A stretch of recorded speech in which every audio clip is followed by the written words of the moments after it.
Hello everyone, and welcome back. Her name was Augustine. She was 15 years old when she walked through the iron gates of the Sanity hospital in Paris. She wasn't sick, not in the way we understand it. No fever, no broken bones, no infection consuming her from the inside.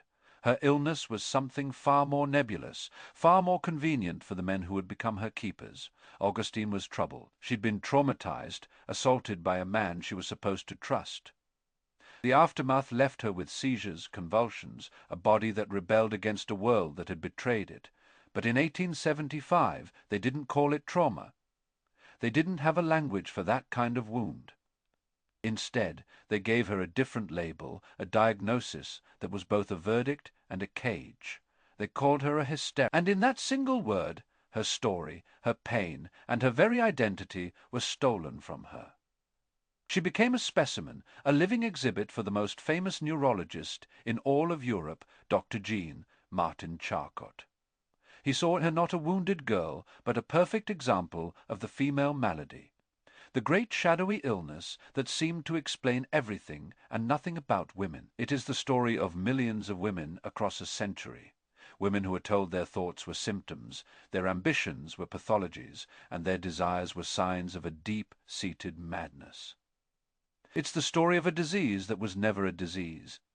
It was an idea, a weapon, and it was wielded with the devastating precision of a surgeon's scalpel, not to heal, but to control. To understand this phantom illness, you have to peel back the respectable veneer of the 19th century and look at the anxieties simmering just beneath the surface. The Victorian era, with its rigid corsets and even more rigid social codes, was obsessed with order, with progress, with the taming of nature, and to them nothing was more untamed, more dangerously natural than a woman. The ideal woman of the time was a creature of myth, the angel in the house. She was expected to be pious, pure, submissive, and domestic. Her world was the home, her purpose was her husband and children. She was meant to be passive, gentle, and most importantly, utterly devoid of desires that strayed from this script. No intellectual ambition. No carnal appetite, no loud opinion. She was to be a beautiful, placid reflection of her husband's success and virtue. But what happened when a real woman, a creature of flesh and blood, with thoughts and passions and frustrations, failed to live up to this impossible ideal?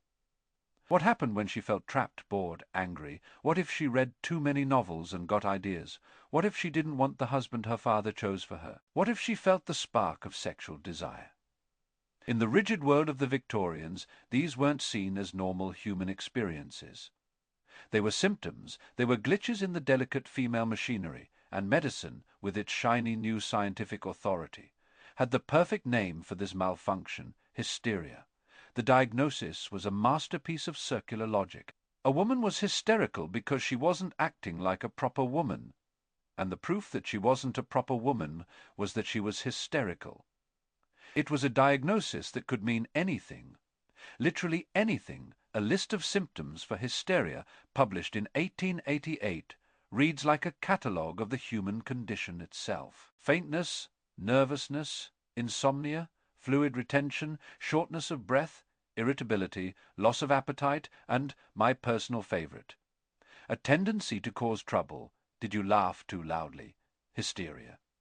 Did you cry for no reason? Hysteria? Did you have opinions about politics? A classic case. Were you a writer, an artist, a woman who dared to imagine a life outside the home? Clearly, a severe hysteric.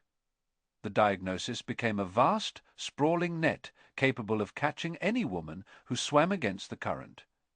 It wasn't just about punishing the rebellious. It was also a way to explain away any female suffering that made men uncomfortable. A woman suffering from postpartum depression wasn't seen as a new mother struggling with immense hormonal and life changes. She was simply a hysteric whose womb was acting up. A woman trapped in an abusive marriage, whose anxiety and fear manifested in physical ailments, wasn't a victim in need of rescue. She was a hysteric in need of a firm medical hand. It medicalized dissent. It turned protest into pathology. It took the righteous anger of a trapped human being and recategorized it as the irrational ramblings of a faulty biological machine.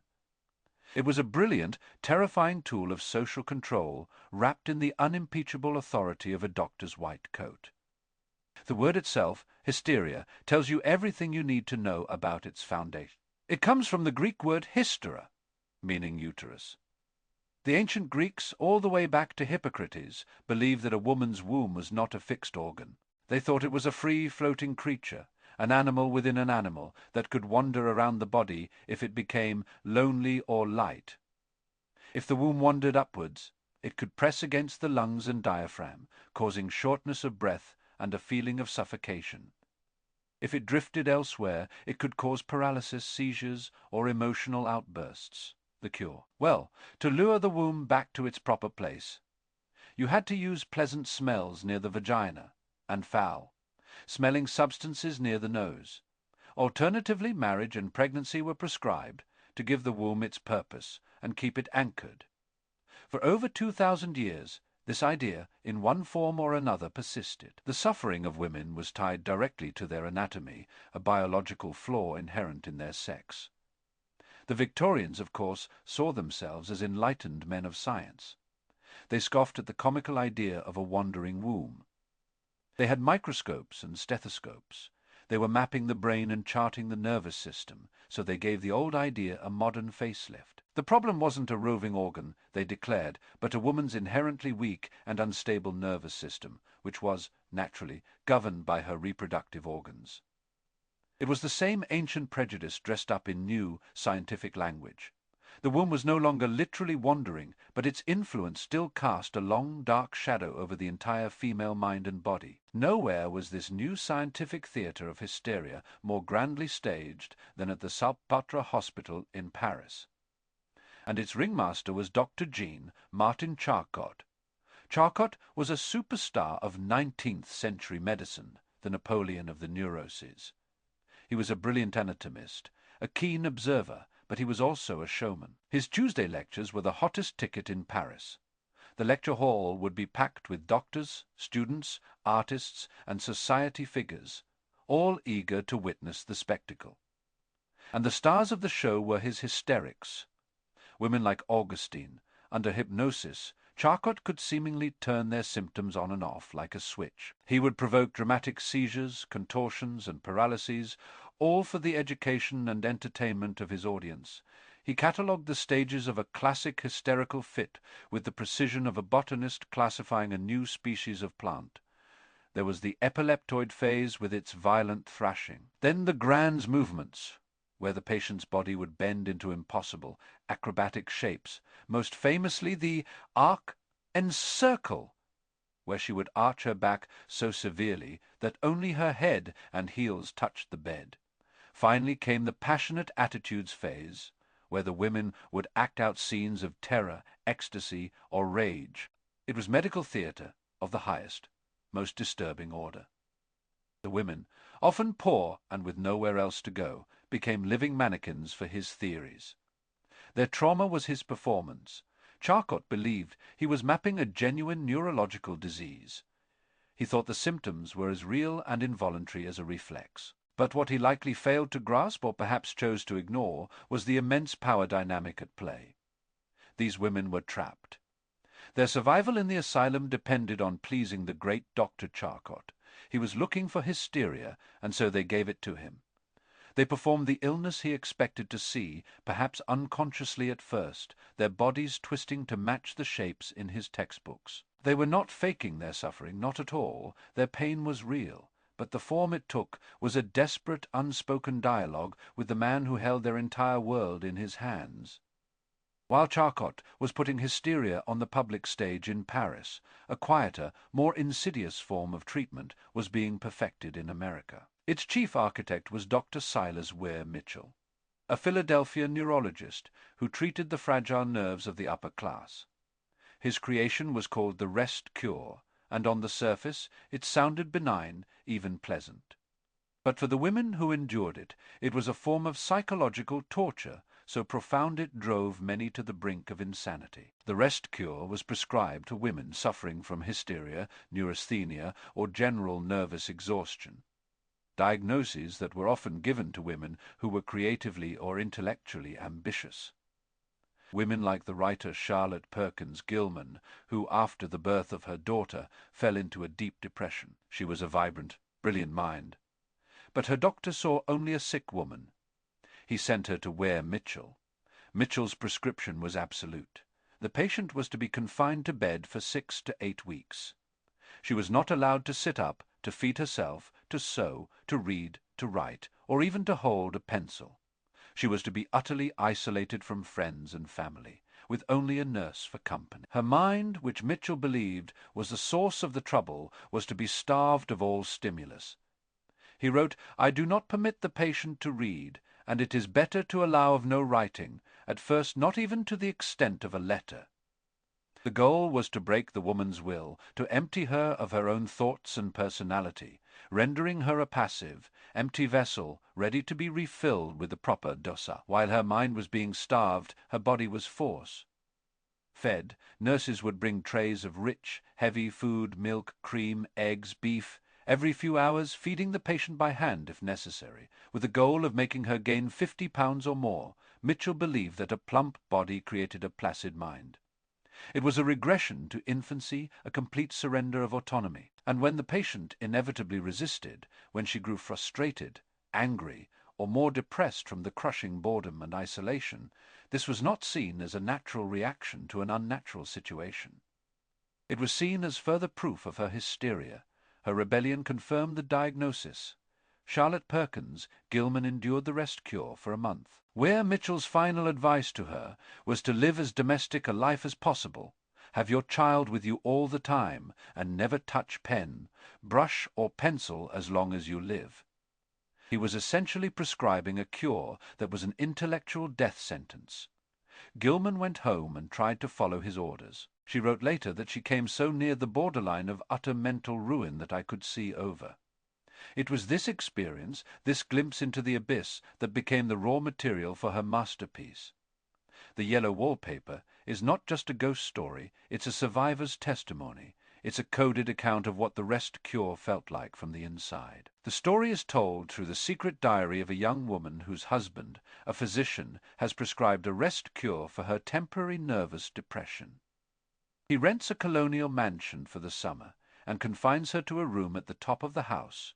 It is an old nursery with bars on the windows and furniture that has been broken and gouged. The bed is nailed to the floor, and the walls are covered in a sickly sulphur-colored yellow wallpaper, torn and stripped in patches, with a sprawling, incoherent pattern that fascinates and repels her. Her husband, John, is the perfect embodiment of the Victorian medical patriarch. He is loving, but condescending. He dismisses her feelings, calling her his blessed little goose. He forbids her from working. She is a writer, and scoffs at her fancies about the wallpaper. "I am absolutely forbidden to work until I am well again," she writes. "Personally, I disagree with their ideas. But what is one to do?" That line is the heart of the story. What is one to do when the people who are supposed to be left with nothing to do but stare at the walls? The narrator becomes obsessed with the wallpaper.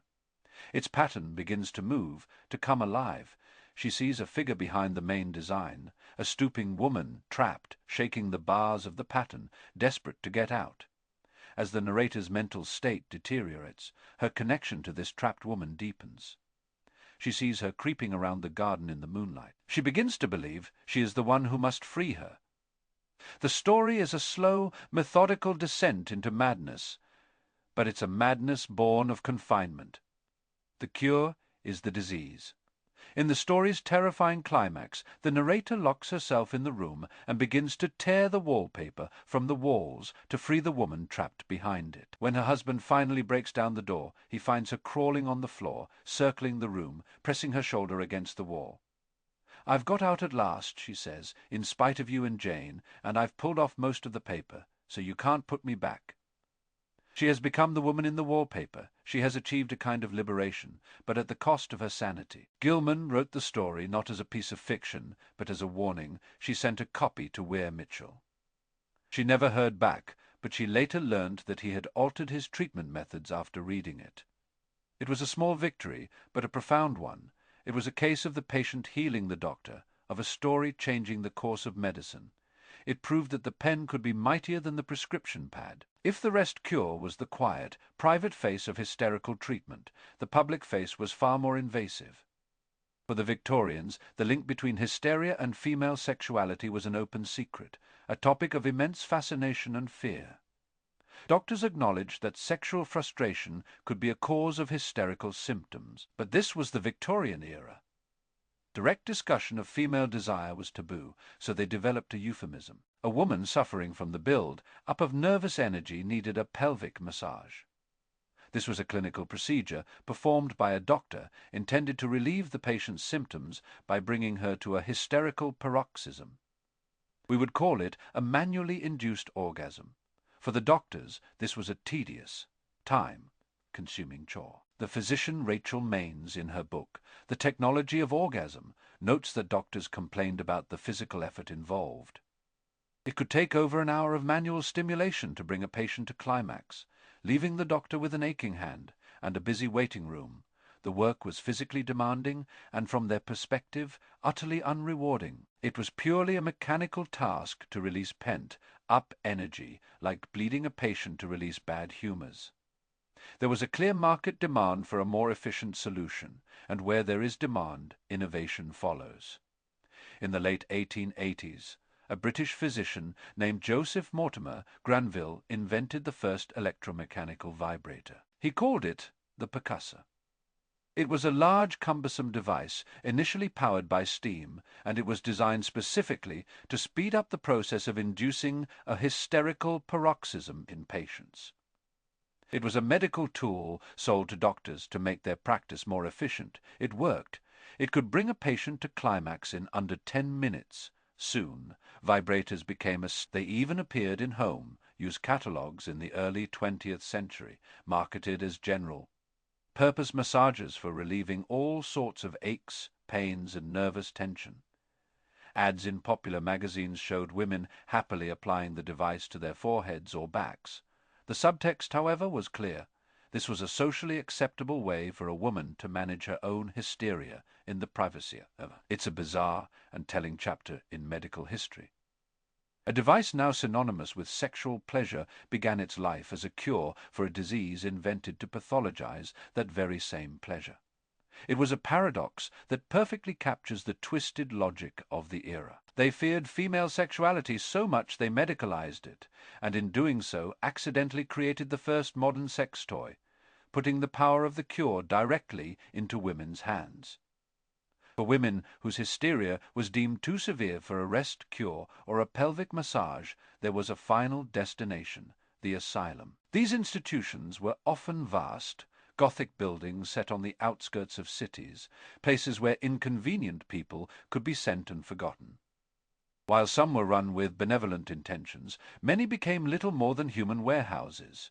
A diagnosis of hysteria was one of the easiest ways for a man to dispose of an inconvenient wife, daughter, or sister. Once committed, a woman lost all. Her testimony was considered unreliable, a symptom of her illness. It was her word against her husband's or father's, and the word of a hysteric held no weight. Inside, the treatments could be brutal. Hydrotherapy was a common prescription.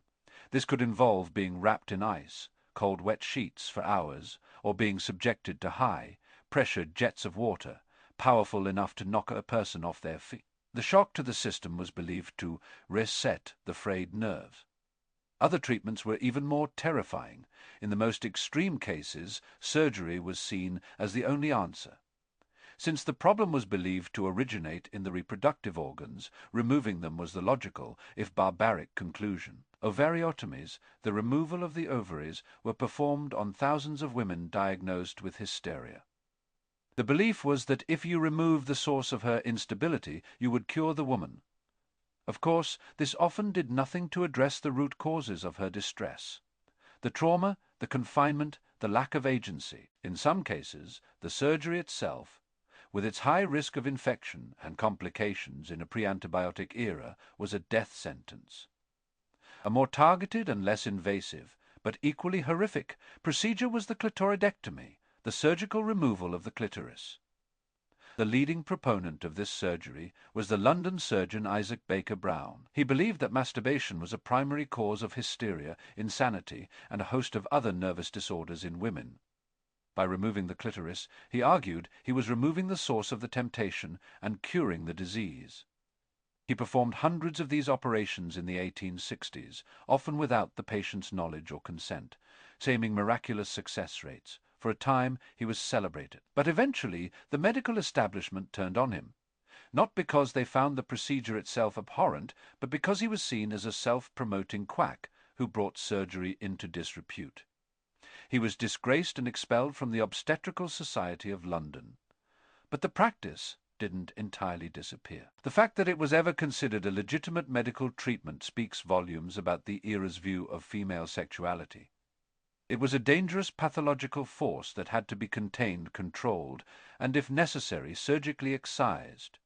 The fortress of Hysteria, which had stood for centuries, began to show cracks in the late 19th and early 20th centuries. The attacks came from multiple directions.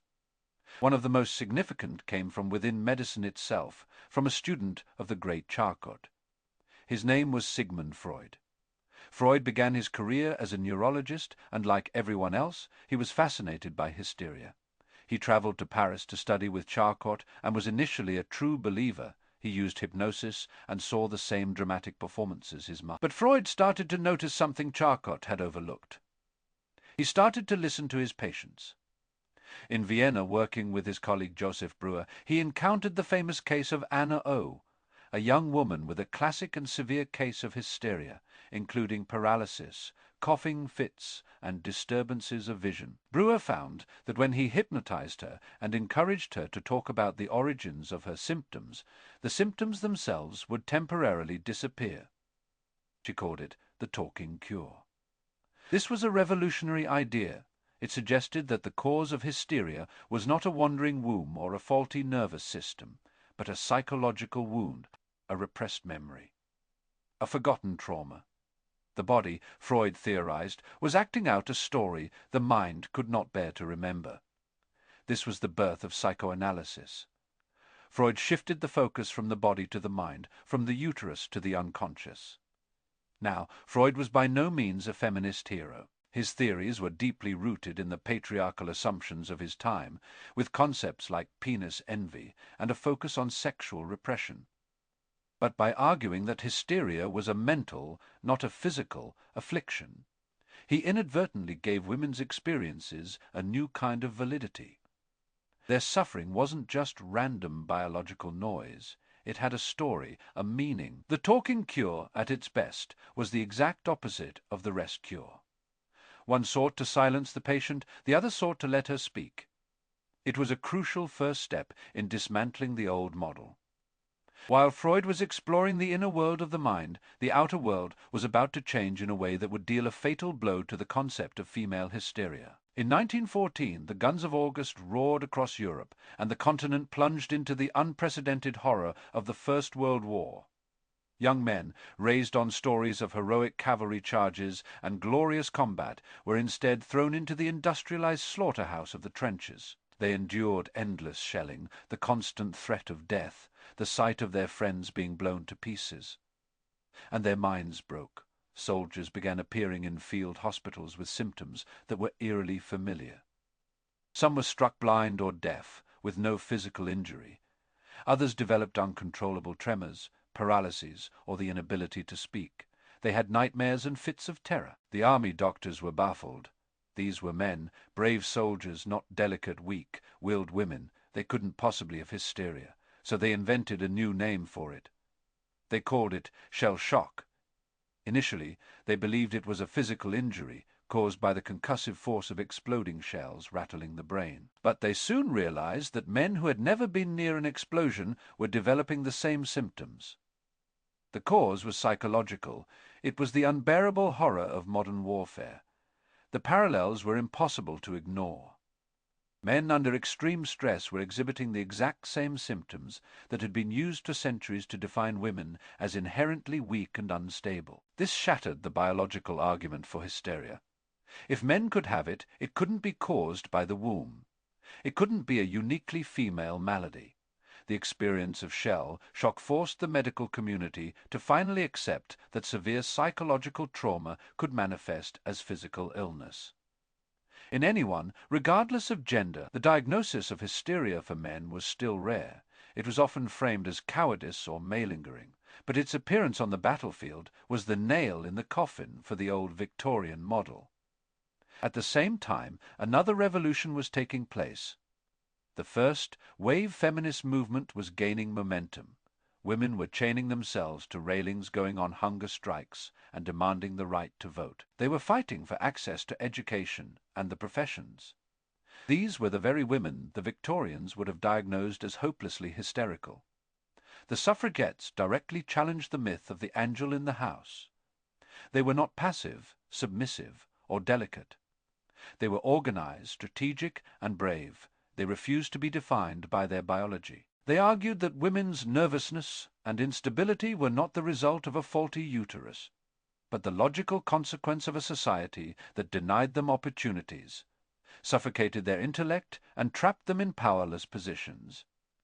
They weren't sick, they were oppressed, and the cure wasn't a rest cure or an asylum. It was emancipation, it was the vote, it was the right to own property. It was the right to live a life of one's own choosing. The political action of these women was a direct refutation of the medical narrative.